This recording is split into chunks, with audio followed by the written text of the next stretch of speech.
غزہ میں اسرائیلی مظالم پر چیخو پکار کے باوجود دنیا خاموش ہے۔ غزہ میں اسرائیل ناکہ بندی کے ظلم سے آج ایک نومولود محمد ابراہیم شہید ہو گیا۔ گزشتہ 24 گھنٹوں میں بھوک سے شہید ہونے والے بچوں کی تعداد 14 ہو گئی ہے۔ اب تک 147 فلسطینیوں میں سے 88 بچے غذا نہ ملنے سے جان کی بازی ہار چکے ہیں۔ اور دودھ کی قلت سے 40,000 شیرخوار بچے موت کے دہانے پر ہیں۔ اسرائیل نے گزشتہ 150 دنوں سے امدادی خوراک بھی روک رکھی ہے اور غزہ میں غذائی قلت کا اعتراف امریکی صدر بھی کر رہے ہیں، جو کہ اسرائیلی مظالم کی کھل کر دنیا میں حمایت کرتے ہوئے نظر آتے ہیں۔ آج صبح اسرائیلی صہیونی سیکیورٹی فورسز کے حملوں میں 41 فلسطینی شہید ہو گئے اور ان میں وہ فلسطینی بھی شامل ہیں جو بھوکے پیاسے خوراک کے منتظر تھے۔ یہ صرف حملے نہیں، یہ نسل کشی ہے۔ بھوک کو ہتھیار بنا کر بچوں کو مارا جا رہا ہے۔ اقوام متحدہ کے سربراہ بھی وارننگ جاری کر چکے ہیں کہ بھوک کو جنگ کا ہتھیار بنانا ناقابل قبول ہے۔ اسرائیل مسلم دشمنی میں نہ صرف انسانیت کا خون کر رہا ہے بلکہ یہ جنگی جرائم میں جس کی حمایت دنیا کے کسی ملک کو زیب نہیں دیتی۔ ان مظالم پر دنیا خاموش ہے۔ ڈونلڈ ٹرمپ نے بھی کل اس جنگ کے حوالے سے بات کی ہے۔ اسی تمام تر صورتحال پر بات کرنے کے لیے ہمارے ساتھ موجود ہیں ماہر بین الاقوامی امور ڈاکٹر سندس مستقیم صاحبہ۔ بہت شکریہ آپ کے وقت کا۔ کہیں گا جس طرح سے اب تمام ممالک بھی مطالبہ کر رہے ہیں، غزہ میں بھوک اور پیاس اور غذا کی قلت ہے، بچے بھوک سے بلک رہے ہیں، اور دوسری جانب اب ڈونلڈ ٹرمپ بھی تسلیم کر رہے ہیں کہ امدادی کارروائیاں ہونی چاہیے۔ دوسری طرف سے امریکہ اور اسرائیل بائیکاٹ بھی کر رہے ہیں، ہم دیکھ رہے ہیں کہ عالمی کانفرنس کا۔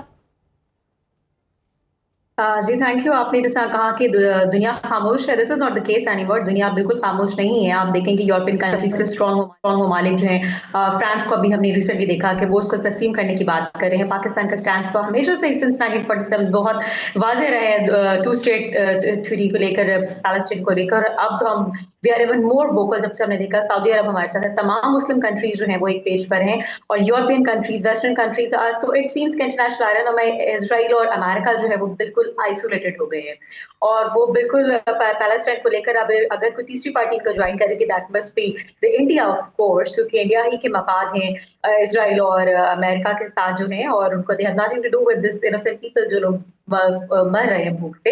اور جو جینوسائیڈ ہے اس میں ہمیشہ سے جس طرح کہ دیکھیں کہ انڈیا چیمپئن رہے کشمیر میں جینوسائیڈ کرنے کا اپنی مائنورٹیز کے ساتھ، اس طرح اسرائیل جو ہے وہ پیلسٹائن میں جینوسائیڈ کا جو وہ چیمپئن بن چکا ہے، اور ابھی آپ دیکھیں لگ بھگ 60,000 کے قریب جو شہید لوگ ہوئے ہیں، جن میں وسطی تعداد بچوں کی اور عورتوں کی ہے، اور یہاں پہ سیز فائر کا نام بار بار منظر عام پر آ رہا ہے۔ تو ہمیشہ بات کہتی ہوں کہ سیز فائر تو دو ان لوگوں کے درمیان ہوتا ہے، ممالک کے درمیان، جو کہ جنگ کی صورتحال میں ہوتے ہیں۔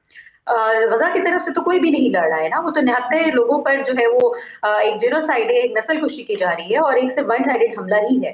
تو اب تمام دنیا کے ممالک نہ صرف بول رہے ہیں بلکہ امریکہ نے خود قحط سالی کو دیکھتے ہوئے جو امداد کی بحالی کے لیے ہلکا سا ایک سافٹ کارنر جو ہے وہ ایک رے آف ہوپ سامنے آئی ہے، لیکن ابھی بھی ہم دیکھیں کہ جب تک اس کو مکمل طور پر تسلیم نہیں کیا جاتا ہے، آپ دیکھیں کہ 148 کنٹریز جو ہیں out of 193 members of the United Nations جو ہے are accepting Palestine. That's a very good sign, اور let's we strongly wish and pray کہ انڈیا اگر ان کو جوائن کر بھی لے تو اسرائیل اور امریکہ بھی دیکھ رہا ہے کہ وہ آئسولیٹڈ ہو جائے گا، اور وہ تمام اسلامک کنٹریز کے ساتھ جو کہ ٹریڈ مراسم بڑھانے کے لیے بہت خواہاں رہا ہے۔ اور ہم نے دیکھا کہ جب اس نے مڈل ایسٹرن کنٹریز کا وزٹ کیا تھا تو امریکہ نہیں چاہے گا کہ پاکستان کے ساتھ بھی بگاڑے، مڈل ایسٹرن کنٹریز کے ساتھ بھی وہ بگاڑے، تو اس کو کہیں نہ کہیں جو ہے وہ ٹھیک ہے۔ ڈاکٹر سندس مستقیم، بھارت کی فوجی مہم جوئی ایک بار پھر بری طرح ناکام ہو گئی ہے۔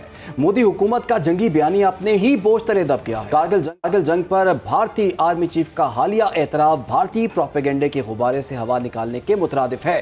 بھارتی آرمی چیف نے پاکستان کے ہاتھوں 250 بھارتی فوجیوں کی ہلاکت اور بھارتی فوج پر نظر رکھنے کا اعتراف کر لیا ہے۔ یہ اعتراف مودی سرکار کے ان جھوٹے دعووں کی کھلی نفی ہے جن کے ذریعے بھارت کئی سالوں سے عوام کو گمراہ کرتا آ رہا ہے۔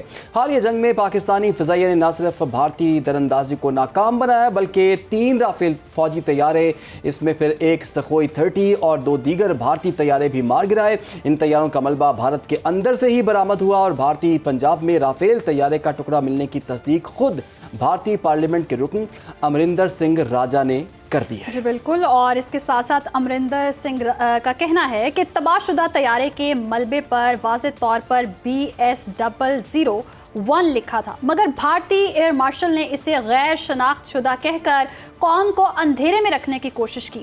مودی سرکار کو بھارتی پارلیمنٹ میں شدید دباؤ کا سامنا ہے۔ اپوزیشن جماعت کے